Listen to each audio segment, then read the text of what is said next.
بالله من الشيطان الرجيم. بسم الله الرحمن الرحيم. الحمد لله رب العالمين، والصلاة والسلام على أشرف الأنبياء والمرسلين، شفيع المذنبين وخاتم النبيين، نبينا وشفينا وحبيب قلوبنا وطبيب نفوسنا أبي القاسم محمد،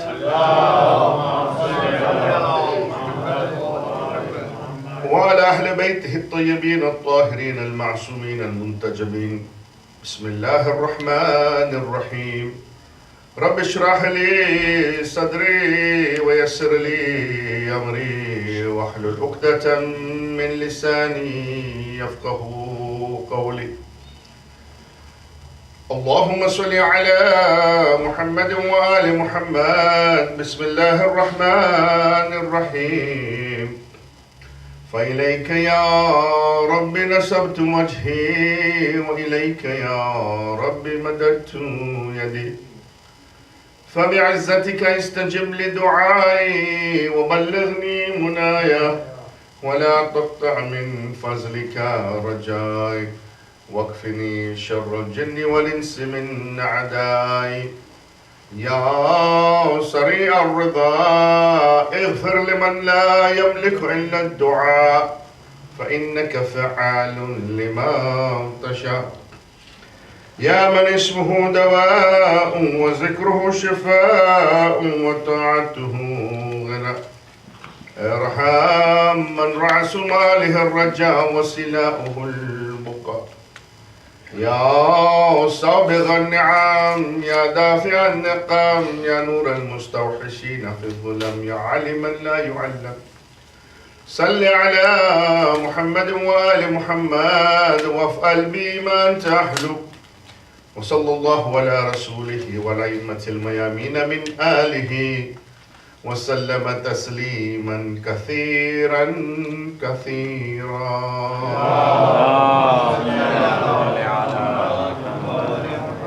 أما بعد، فقد قال الله سبحانه وتعالى في كتابه المجيد وفرقانه الحميد، وهو أصدق الصادقين وقوله الحق. أعوذ بالله من الشيطان الرجيم. بسم الله الرحمن الرحيم. لئن بسطت إلي يدك لتقتلني ما أنا بباسط يدي إليك لأقتلك، إني أخاف الله رب العالمين. آمنا بالله وصدق الله العلي العظيم. صلى الله عليه وسلم. Elders of the community, my brothers and sisters in Islam, Salamun alaykum jami'an wa rahmatullahi wa barakatuh. أعظم الله أجورنا وأجوركم بمسابنا بأبي عبد الله الحسين عليه الصلاة والسلام. Before I start my majlis, of course, I want to take this opportunity to thank the management committee and the leadership and the mu'mineen of Zainabia to have once again given me the opportunity and invited me to be of service to Abu Abdullah al-Husayn alayhi salatu wassalam and Janab Zainab salamullahi alayha. And I pray to Allah subhanahu wa ta'ala for the continued success of this community, inshaAllah wa ta'ala. And I thank from the bottom of my heart the leadership of this community who has graced its hospitality to me as they always do in a very wonderful way. Sometimes I think they give me food as if I'm going to stay here for a whole month. So either they look at my size and they give me the food accordingly, or I think that they think that I'm going to be here for a whole month. But alhamdulillah, it is their generosity and it is their hospitality, and may Allah subhanahu wa ta'ala grace them with their mercy and maghfirah and benevolence, inshaAllah wa ta'ala. And I want to ask you to continue to pray for me, inshaAllah, and to ask Allah subhanahu wa ta'ala for any forgiveness on my part if I have erred in any way. That may Allah subhanahu wa ta'ala forgive me, and you inshallah do dua for me as well. as I do dua for this community. Recite the salawat ala Muhammad wa ali Muhammad. Looking at the relationship between man, human being, and animal, it shows that there is one common quality that is shared between them. There is one quality that is shared between a human being, between man, and between animal. But there is another quality which is exclusive to man, which is exclusive to the human being. And it's either not found in animals, but it is found in a very low degree within the animal kingdom. The common quality that is shared between man and animal is that they may act on impulse and instinct. Right? This is a quality that is shared between human beings and animals, that they may act on impulse and instinct. Man does act on impulse and instinct either because he is led away in some way, or his emotion takes over, or he sometimes just makes an instinctive decision. He may react to a situation sometimes without even thinking about it, without even reflecting or even pondering, and he makes an instinctive decision. He makes an impulsive decision. These impulses may sometimes be good, and sometimes they are not so good, they are quite bad. But he makes these impulsive decisions. For example, when a human being, when a person is hungry, he instinctively rushes towards food. Although this is impulsive, it is an instinct of his, it is of course to his benefit, acting on an innate desire within himself. He is hungry, he impulsively goes towards food because it's an instinct that is innate in his desire. These natural impulses or these natural instincts are good and harmless as long as, of course, they are carried out to a reasonable extent. If they are exaggerated, that same impulse may become quite bad and quite evil. However, any good act which is done by the human being through impulse is good, but it is not special. It is not commendable as far as the human being is concerned. Why? Because man has another quality which is exclusive to the human being. That which he does not by impulse and instinct, but that which he does by intent and consciousness. This is an exclusive quality of man, of the human being. A quality where he makes a decision through consciousness and through intention. How? By using his intellect, using his aql. Because Allah has graced him with this intellect, with this aql, he can take decision based on intention and consciousness. This is called quwwat iradi, exclusive to the human being. Quwwat iradi, something he does by intention and consciousness. You know, this quwwat iradi, right, it means that, he intends to do good, but he does not need a stimulus to do good. He does not need an impulse to do good. He does good because he has used his intellect. All right? Let me give you an example. Let us say, please recite the salawat ala Muhammad.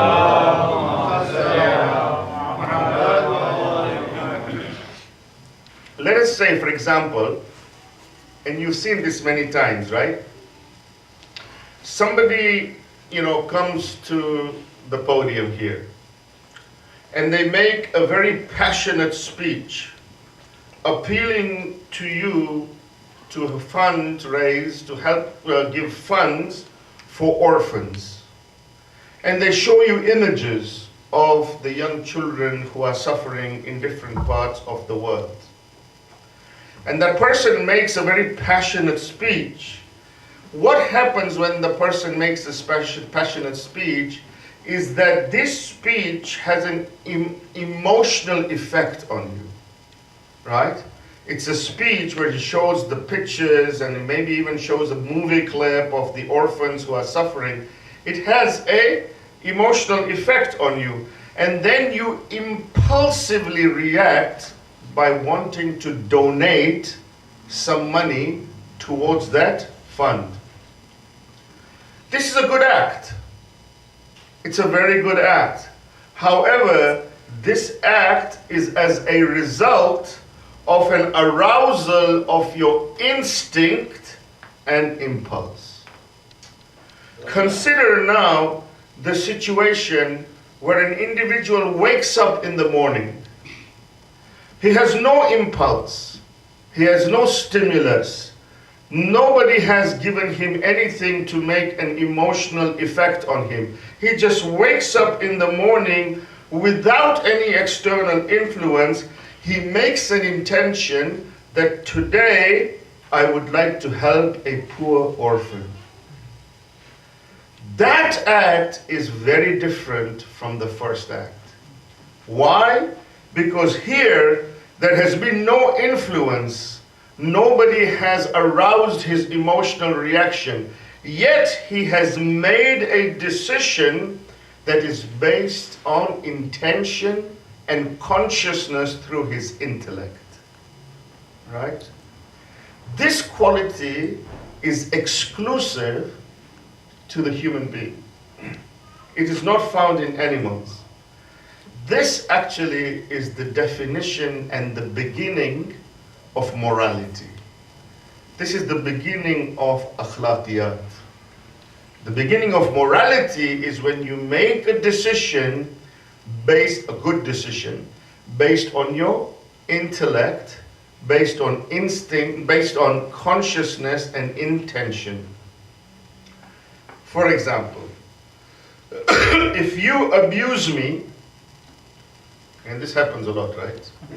If you abuse me and I retaliate that abuse by reciprocating that abuse towards you, that is an act that I've carried out through impulse and instinct, right?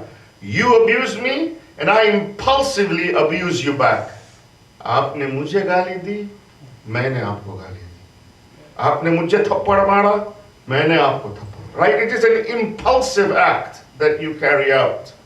However, on the other hand, if you abuse me and I make an intention to reply to that abuse by politeness, to shun away that abuse, that act is through intention and consciousness.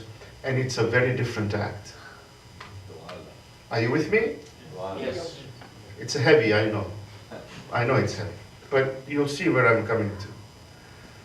So this is a very different act.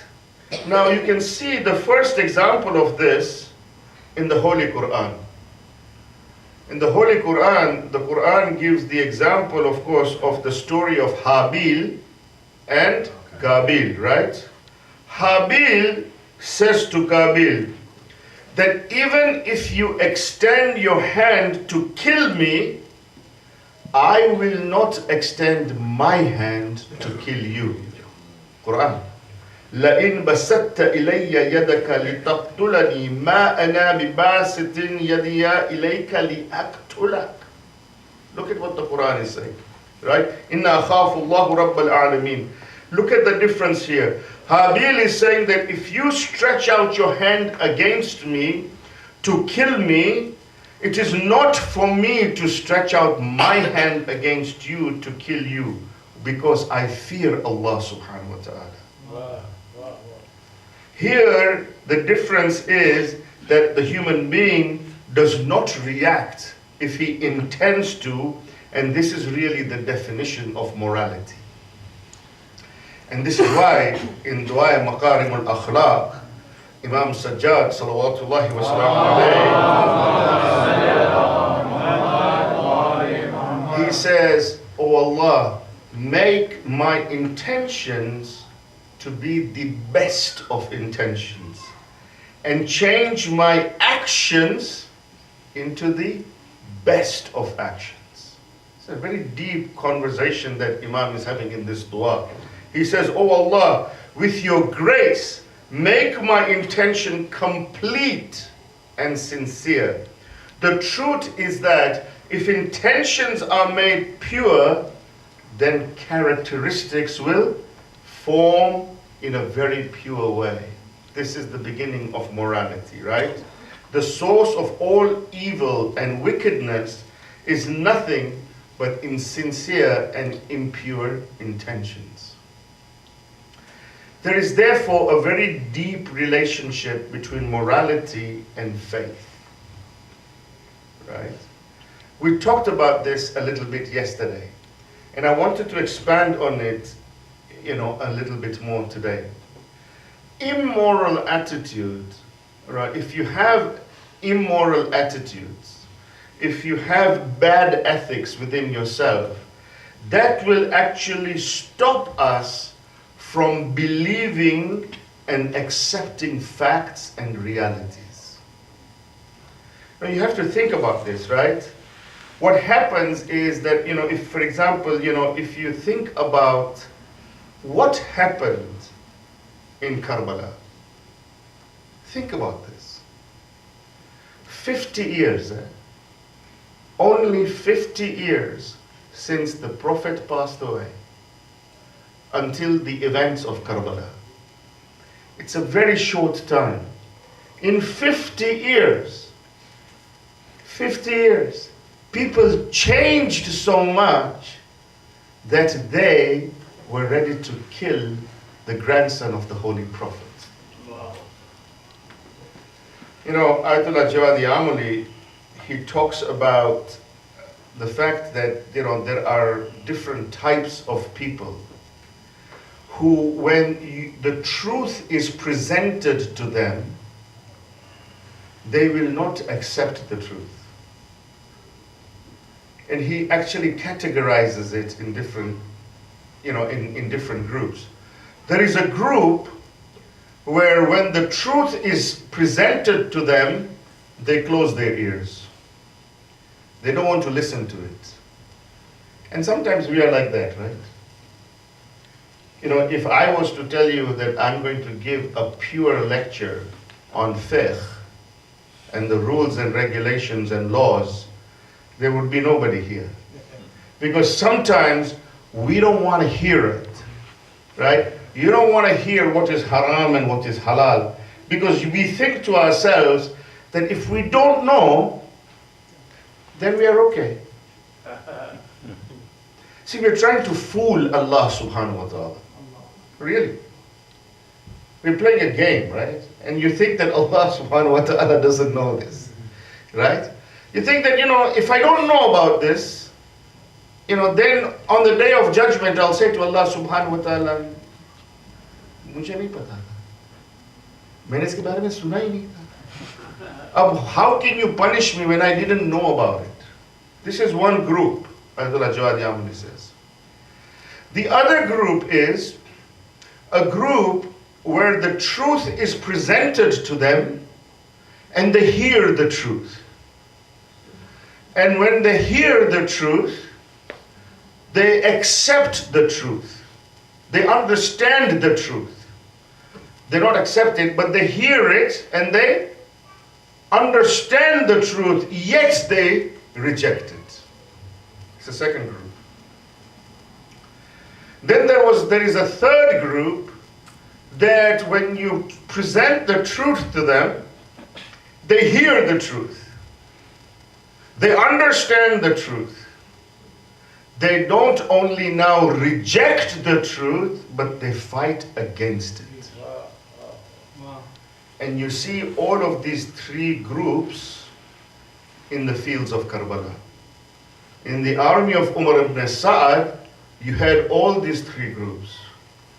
The question we have to ask is, do we belong in any of these three groups?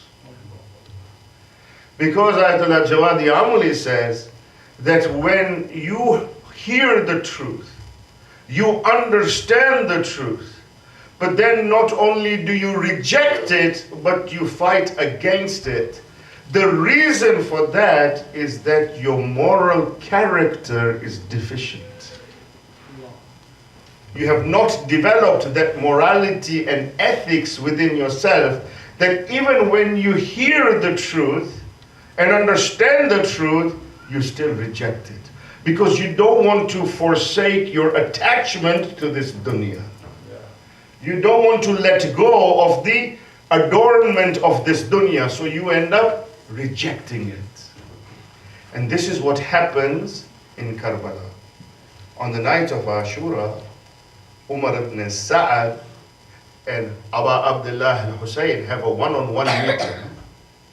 There's a one-on-one meeting. On the night of Ashura, there is a meeting between Imam Hussein and Umar ibn Sa'ad, one-to-one.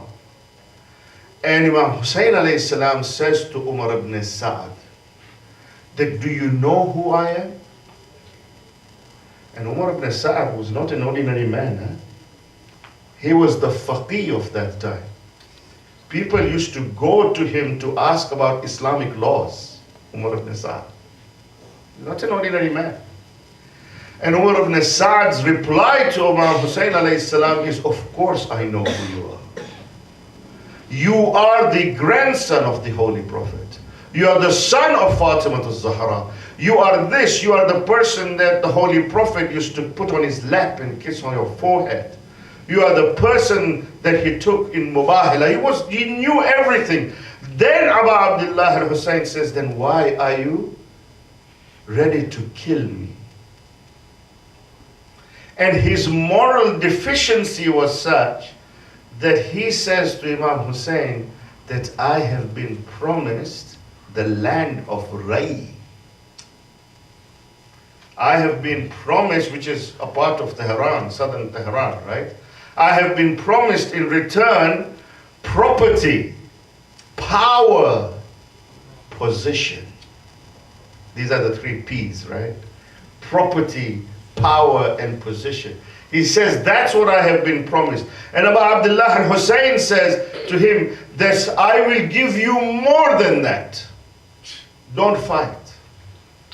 And he says that, you know, through my mother Fatima al-Zahra, on the day of judgment, you will get even more than that. Even in the day of judgment, stop the fight. And he says, land of Rai I have seen. Your day of judgment I have not seen. When that moral character is deficient, when you don't have that morality, then even when the truth is there, you understand the truth, yet you reject it and you fight against it. And you see this in the Holy Quran as well. In the Holy Quran, when Hazrat Musa, when he threw his staff, right, when he threw his stick, and the stick becomes a snake, right? And what does that stick of Prophet Musa do? It becomes a snake, and it gobbles up, it swallows all the false snakes of the magicians, right? When the magicians see this, they were magicians. Immediately they knew that this is not magic. This is something different. This person is a prophet. There is no magic in this, because they knew, right? They were the people who were magicians. They knew this. Immediately the Quran says, فَأُلْقِيَ سَحَرَةُ السَّاجِدِينَ. Immediately they fling themselves into sajda. They go into prostration immediately. قَالُوا آمَنَّا بِرَبِّ الْعَالَمِينَ. They say, we believe in the Lord of the worlds. Immediate reaction. Immediate reaction, right? Fir'aun, on the other hand, has seen the same thing. He knows who Musa is. Pharaoh has seen the same thing.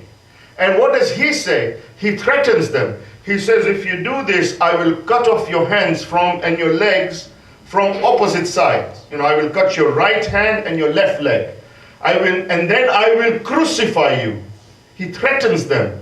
But look at the response of the magicians. They say to Pharaoh, قَالُوا لَا زَيْرَ إِنَّا إِلَىٰ رَبِّنَا مُنْقَلِبُونَ. They say to Pharaoh, it doesn't matter to us what you want to do to us.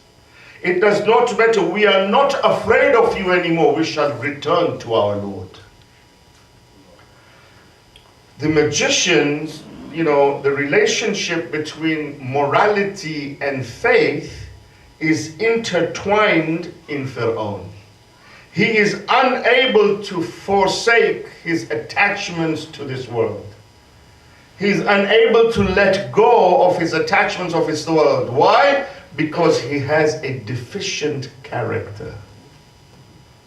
He has a character which is attached to the adornment of this world. Whatever happens, I don't want to lose that power and the money and the wealth that I have.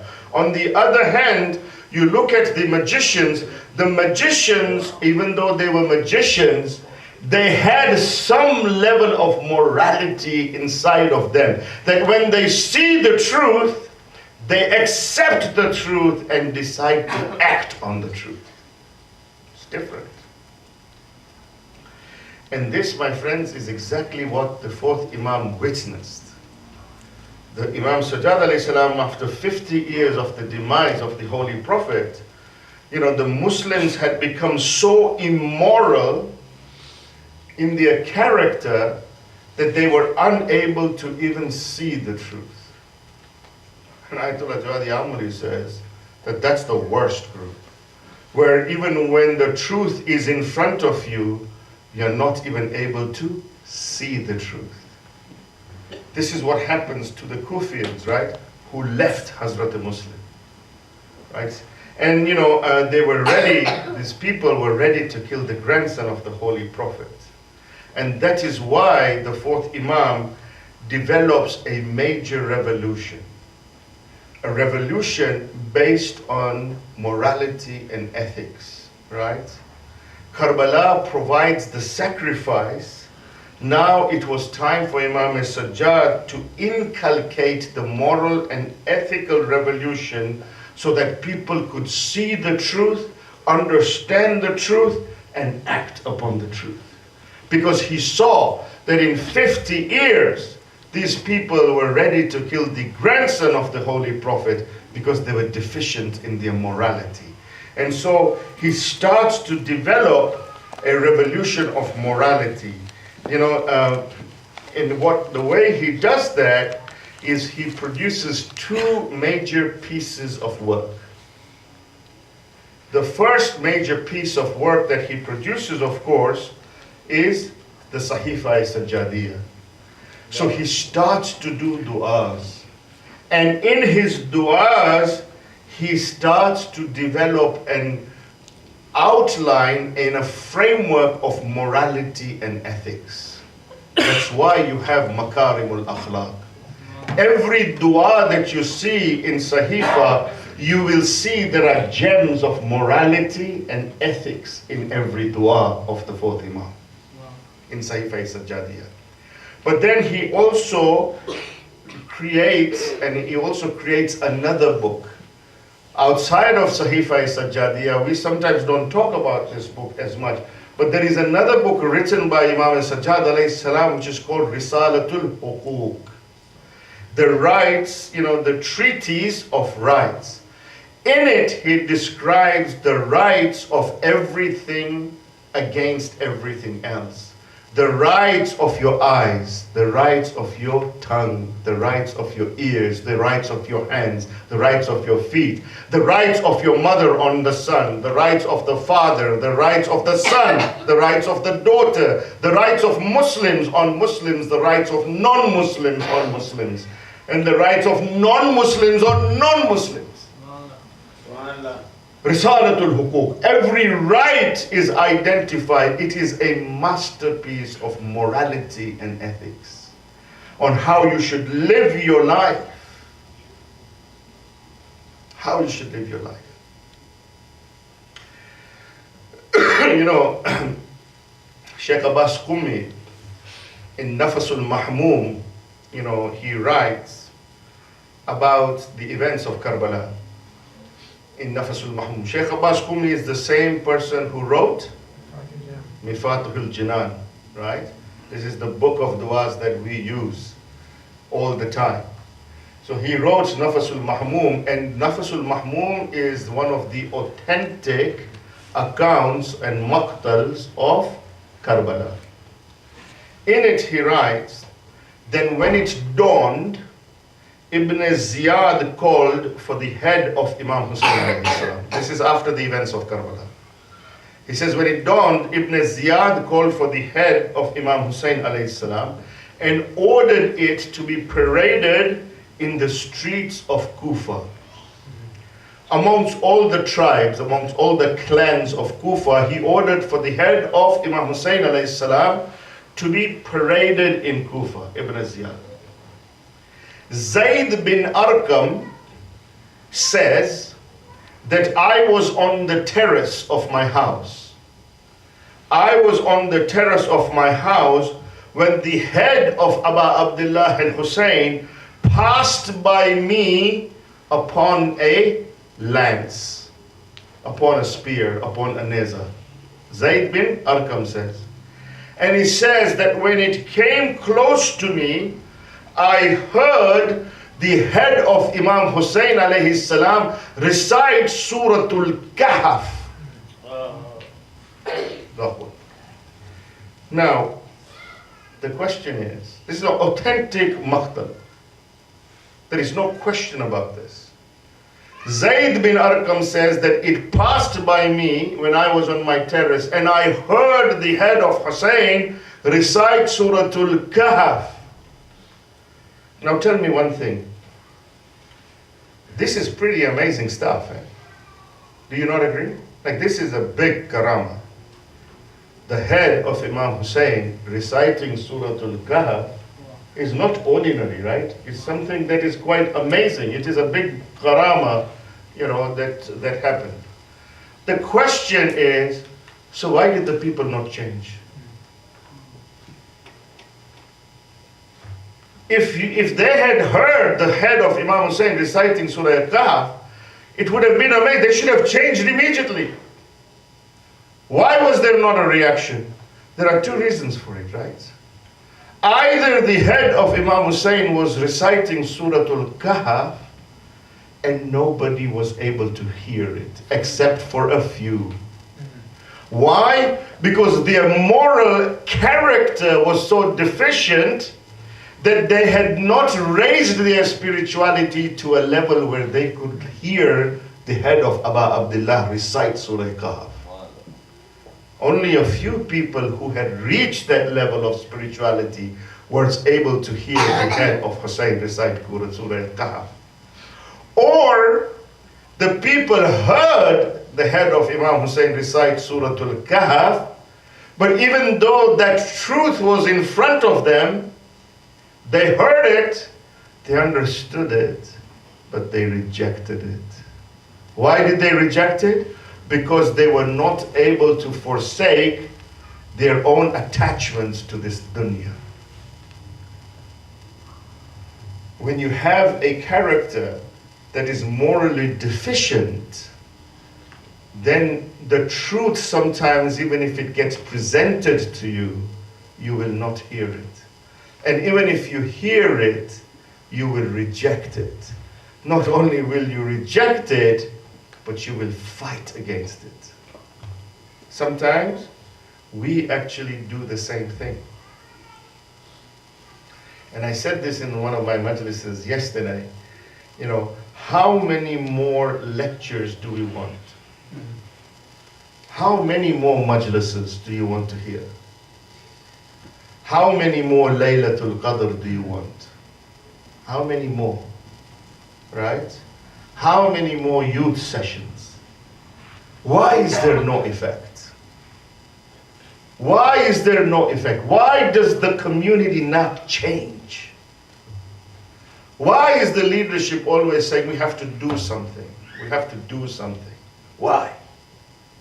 And the reason is we are sometimes looking for spirituality, yet we have not even developed a moral and ethical framework within ourselves. We have not elevated our character to even call ourselves human beings, let alone become spiritual beings. Of course, I'm not talking about you, I'm talking about me.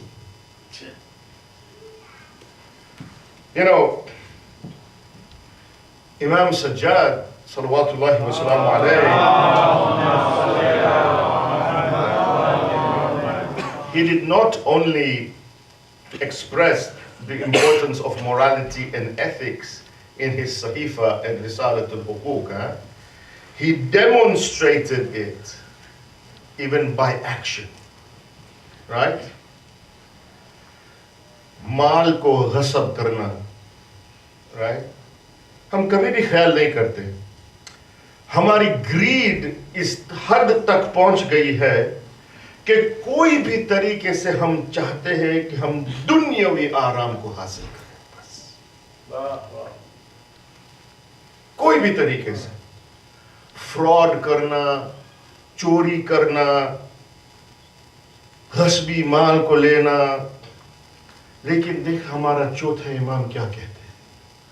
हमारा चौथा इमाम कहता है कि हम कसम खाते हैं उस अल्लाह की. फोर्थ इमाम, हम कसम खाते हैं उस अल्लाह की जिसने मोहम्मद को नबी बना के भेजा था. कसम देखे इमाम सज्जाद की. हम कसम खाते हैं उस अल्लाह की जिसने मोहम्मद को नबी बना के भेजा था कि अगर मेरे बाबा का कातिल उस तलवार को लेके आए अमानत के तौर पर कि जिस तलवार से उसने मेरे बाबा के सर को कलम किया था, तो हम उस तलवार की अमानत में भी खयानत नहीं करेंगे.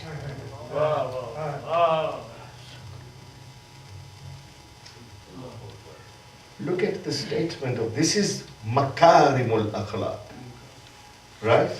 The peak of it. You know, once a relative, came to the fourth imam in Masjid Nabawi. It was a relative. He was standing beside him and he started to raise his voice and he started to abuse the fourth imam. Started to abuse him. The imam did not answer him. The imam just quickly left that place and went to his house. This is control of intention over instinct. Yes? He did not answer him. He left his house.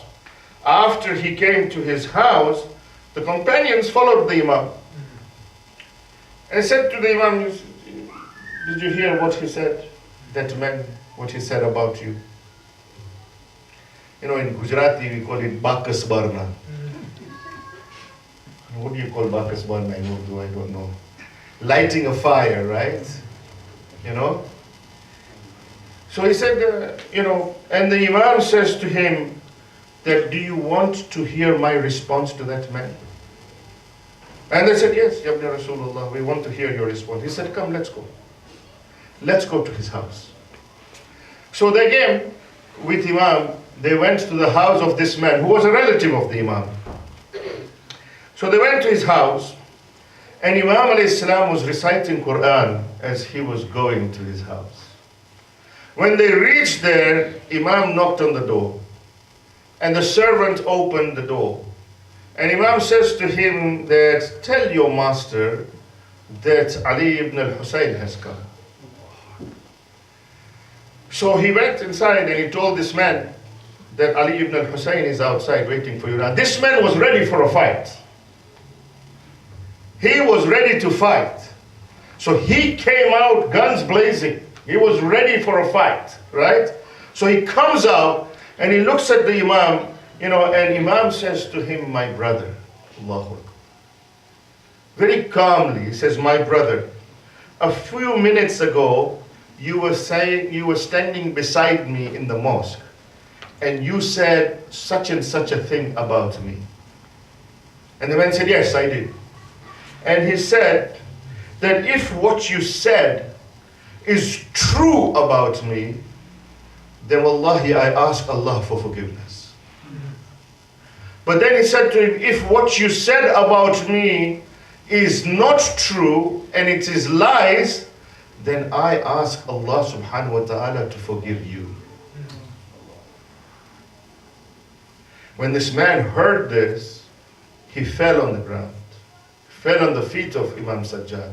And he says, indeed, he kissed the forehead of Imam. And he says, indeed, what I said about you is not true.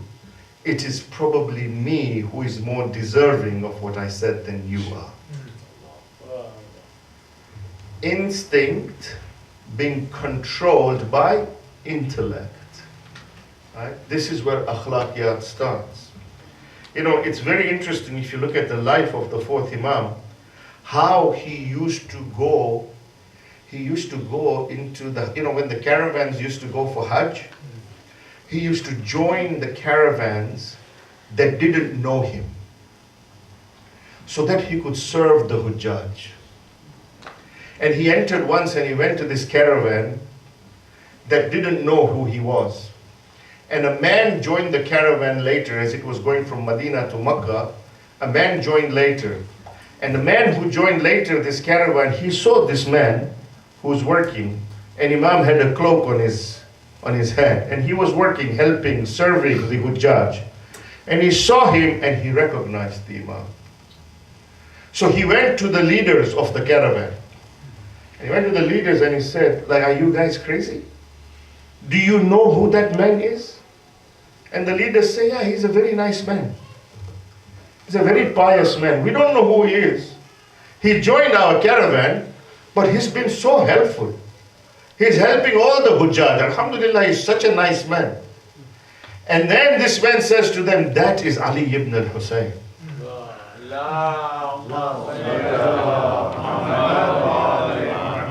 So the leadership, they became scared. They said, what are you saying? This is Ali ibn al-Hussein? They said, yes, this is Ali ibn al-Hussein. So they came to Imam Sajjad alayhi salam with their hands folded. And they said, we are sorry, O Imam. We did not know this was you. And you are serving all the Hujjaj. And we are so afraid because maybe somebody said something to you or we said something to you. We asked you to do something. It is so disrespectful for us to do this. And Imam alayhi salam said to them, indeed, I joined your caravan because I knew that you did not know me. Because if you had known me because of my connection with the Holy Prophet, you would never have let me serve the Hujjaj. I joined because you did not know me so that I could serve the Hujjaj.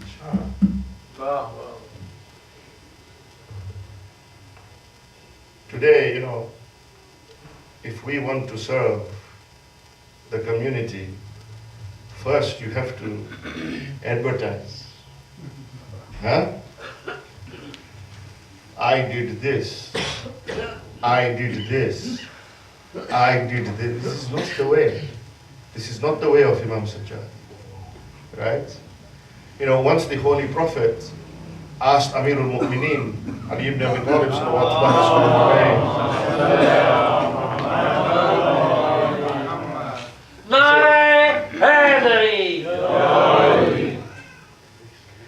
he said to Imam Ali alayhi salam, O Ali, what would you do if a person was to behave rudely with you?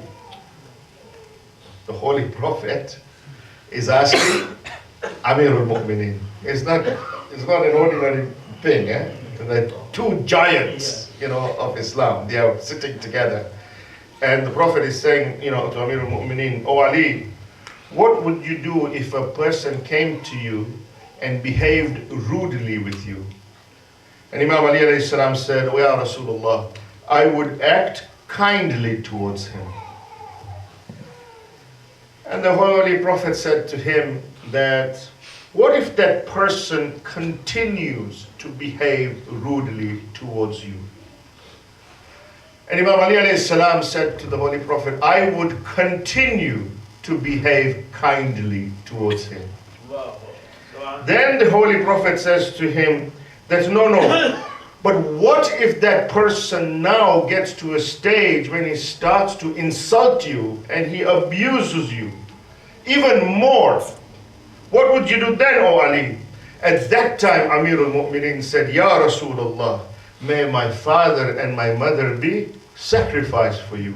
If that man is stubborn enough not to stop his rude behavior towards me, why should I not be stubborn enough to stop my good behavior towards him?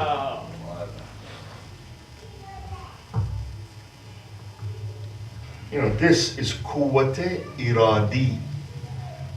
Developing that moral, ethical framework, changing your character in a way that allows you to be close to Allah subhanahu wa ta'ala. You know, the story of Marwan bin Hakam, right? You know who Marwan bin Hakam was? Marwan bin Hakam was a really bad dude, right? Like, he was like a bad guy, right? Marwan bin Hakam was the mastermind behind Karbala. And Marwan bin Hakam is the son-in-law of the third Khalifa, right? Son-in-law of Osman, Marwan bin Hakam. This is the same Marwan bin Hakam who is the power behind the throne. Even the power behind Yazid's throne is Marwan bin Hakam, right? He did everything against the Ahlul Bayt.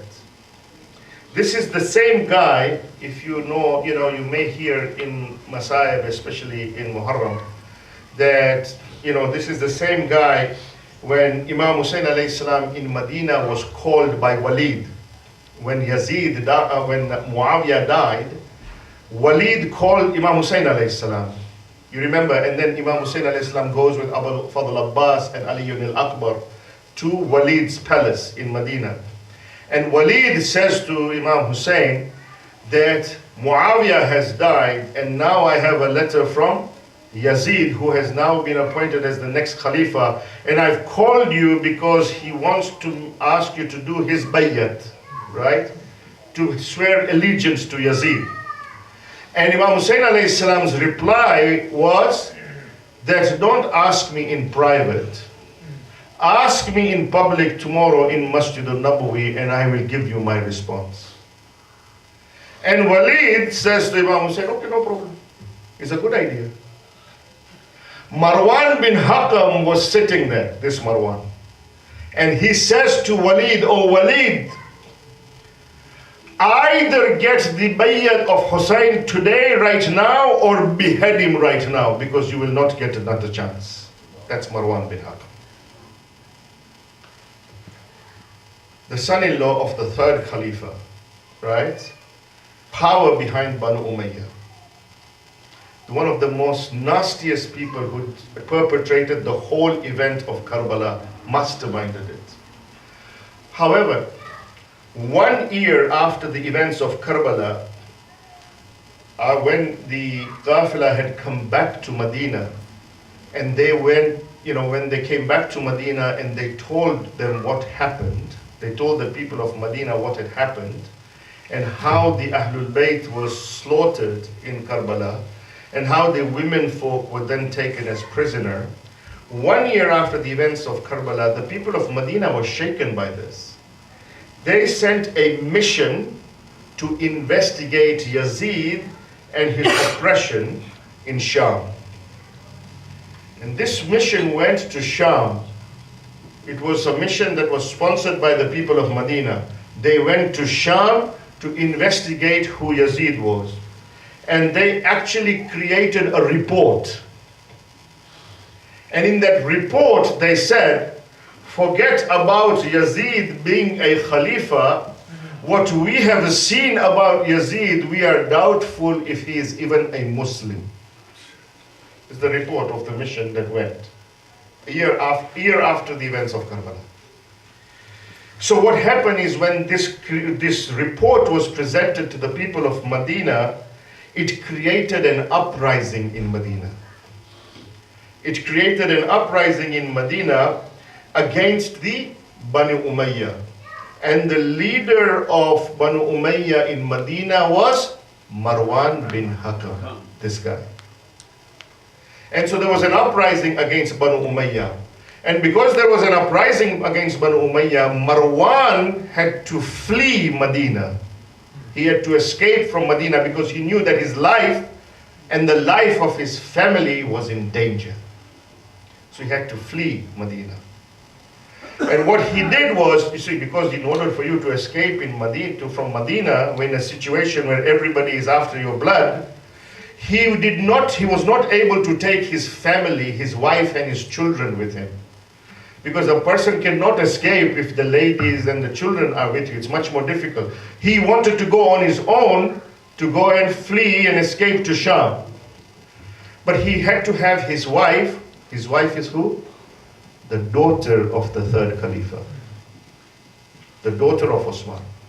And his children. So he had to find a place for his wife to have refuge, to be safe. Because he knew the people of Medina would kill his wife and his children as well as him. So he first comes to the house of Abdullah ibn Umar, who is the son of the second Khalifa. He comes to Abdullah ibn Umar. He knocks on the door. Abdullah ibn Umar opens the door. And Marwan bin Hakam says that the people are after me. I have to flee and escape to Medina. Can you keep my wife and my children in your house as refuge so that they can be safe in your house? Abdullah bin Umar said, nothing doing, man. You're on your own. I'm not going to get into this. It's not for me. Have a nice day. Close the door on him. He now comes to the door of Imam Sajjad. Marwan bin Hakam, the person who was responsible for the killing of Aba Abdullah al-Hussein, the person who was the son-in-law of Osman. He now comes to the door of Imam Sajjad. He knocks on the door. Imam Sajjad opens the door. He says, I need to flee from Medina. I want you to keep my wife and my children in your house as refuge, to give them security, because nobody will dare attack your house, or Imam Sajjad, or Ali ibn al-Hussein. Without even any questions, Imam opens his door and says to him that put your wife and kids in my house, I will keep them safe.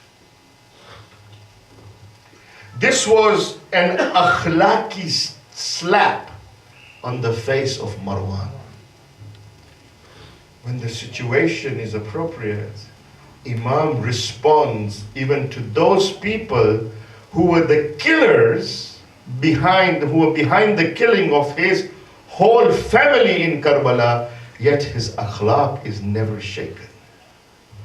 Nare Salawat. Allahumma salli ala Muhammad. Right?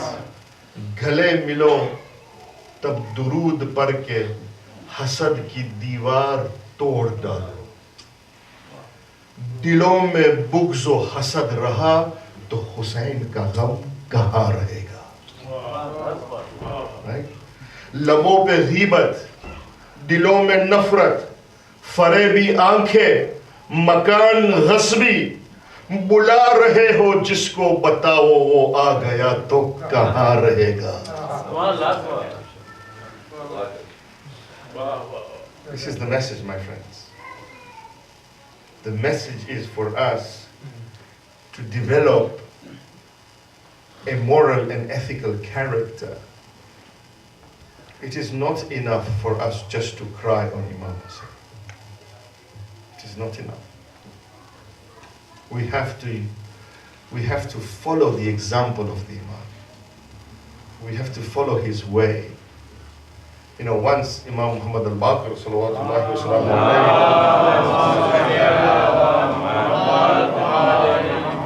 he was walking from Masjid Nabawi to his house.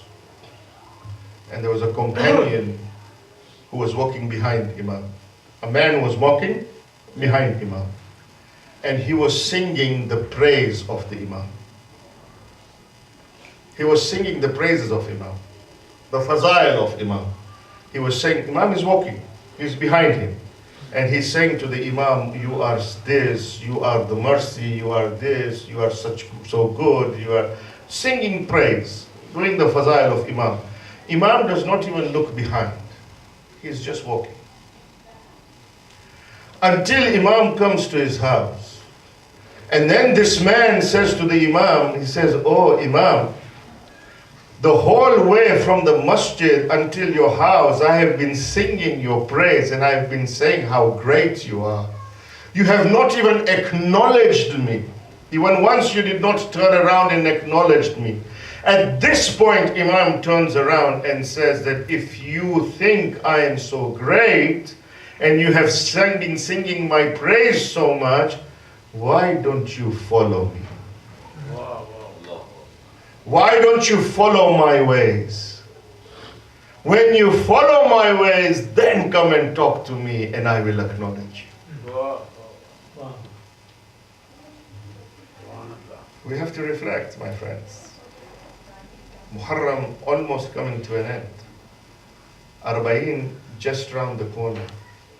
We have to think, have we really done anything with ourselves to change ourselves this Muharram? Right? We talk about Abu Abdullah al-Hussein as being a manifestation of the all-embracing mercy of Allah subhanahu wa ta'ala. We call him in some of the ziyarats, we say, Ya Rahmatullah al-Wasi'ah. Ya Rahmatullah al-Wasi'ah. Ya Rahmatullah al-Wasi'ah is all comprehensive mercy of Allah subhanahu wa ta'ala. We need to take Imam Hussein and we need to follow his way and through him ask for mercy of Allah subhanahu wa ta'ala. But transform ourselves. Then you can recite Ziyarat Warisa and say, وَقَلْبِي لِقَلْبِكُمْ سَلْمٍ وَأَمْرِي لِأَمْرِكُمْ مُتَّبِي. Oh Aba Abdullah, my heart is aligned with your heart and my deeds are in alignment with your deeds. It comes after you purify your nafs. It's a commitment. When you recite Ziyarat Warisa, and say, وَقَلْبِي لَقَلْبِكُمْ سِلْمٍ وَأَمْرِي لِأَمْرِكُمْ مُتَّبِي. You are making a commitment to Imam Hussein, but then you don't want to change. You say, we are still cheating, we are still oppressing, we are even oppressing our own families. Sometimes we oppress our wives, sometimes, alhamdulillah, the wives oppress us. Right? We are still doing all of those things. And then we say, no, we are azadar of Imam Hussein. What azadar? If we are not following his way, this is what Muharram teaches you. We do not want to be like the people in Karbala, in the army of Umar ibn Sa'ad. That's not the type of people we want to be. We want to be the servant of Hur. Is enough for us. Even the servant of Hur is enough for us. But there has to be a change, right? We cannot rationalize everything. We need to get to the essence.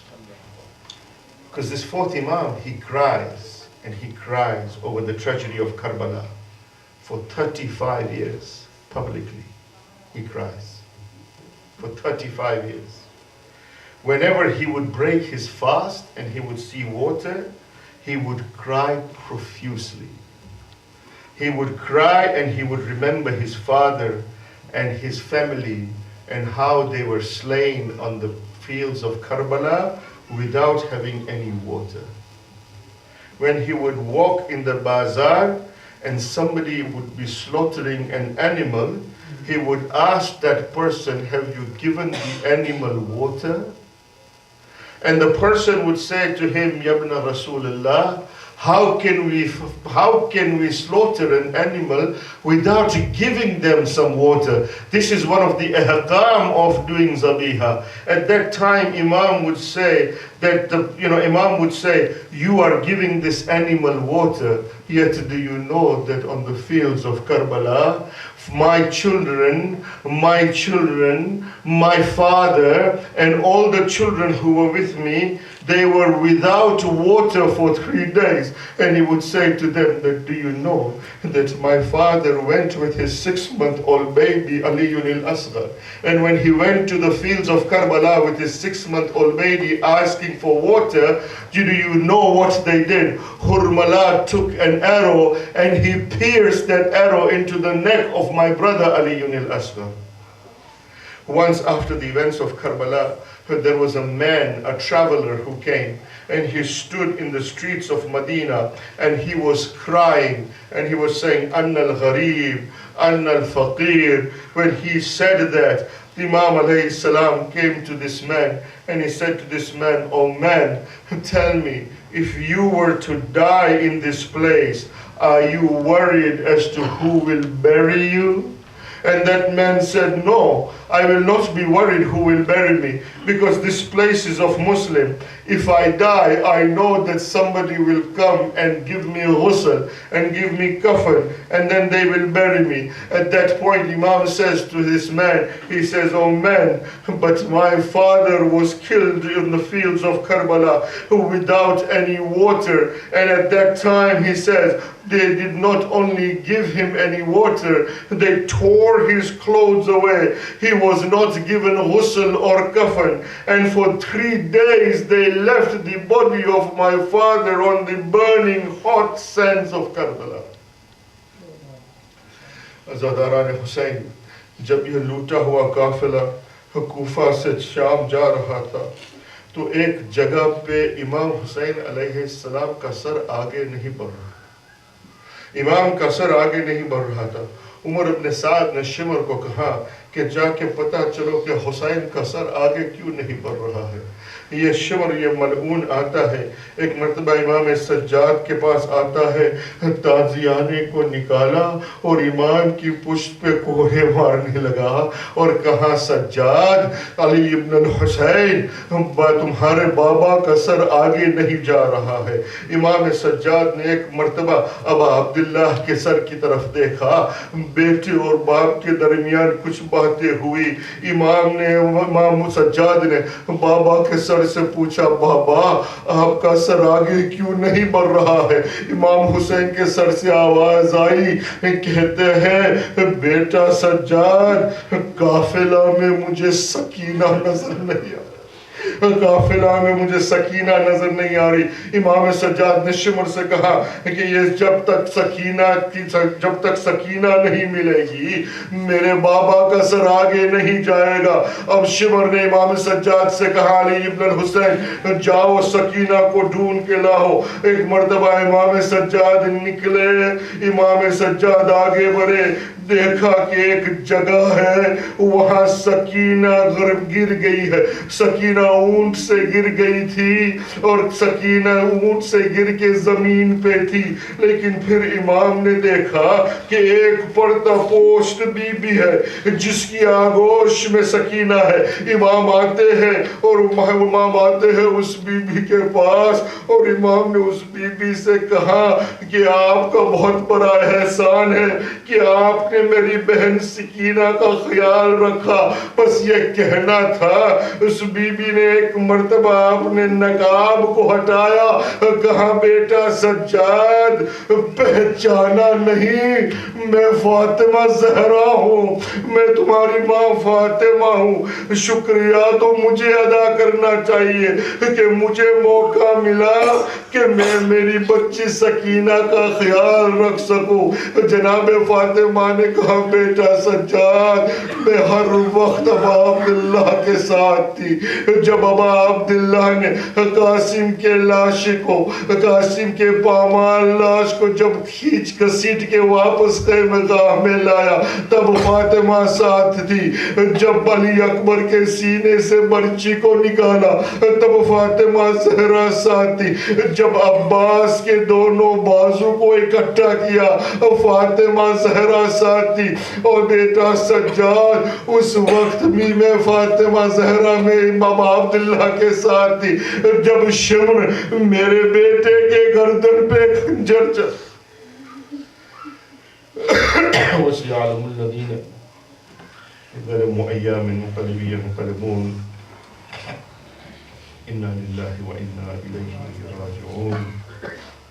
We pray to Allah subhanahu wa ta'ala with the wasila of the Ahlul Bayt, with the wasila of the martyrs of Karbala, with the wasila of Janab Zainab and the children, and especially with the wasila of Janab Safina, that may Allah subhanahu wa ta'ala accept all the hajats of the mu'mineen who are gathered here.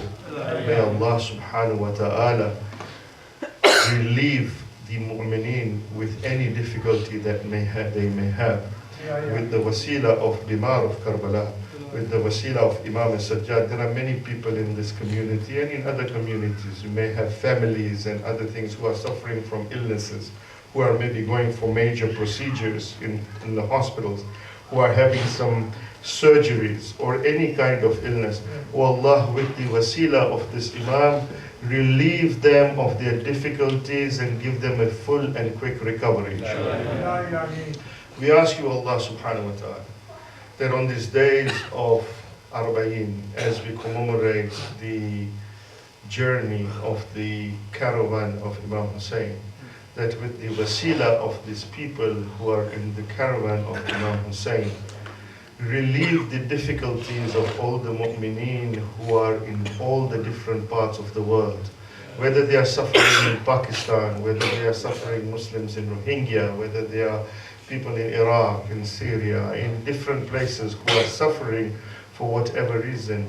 We ask you, Allah, with the wasila of this caravan to relieve them of all their difficulties.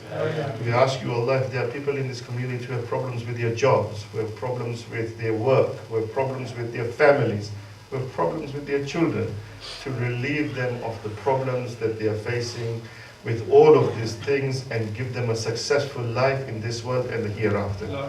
When we ask you, Allah, to hasten the reappearance of our 12th Imam and to make us from amongst the followers of our 12th Imam, Matam Hussein. Ya Hussein.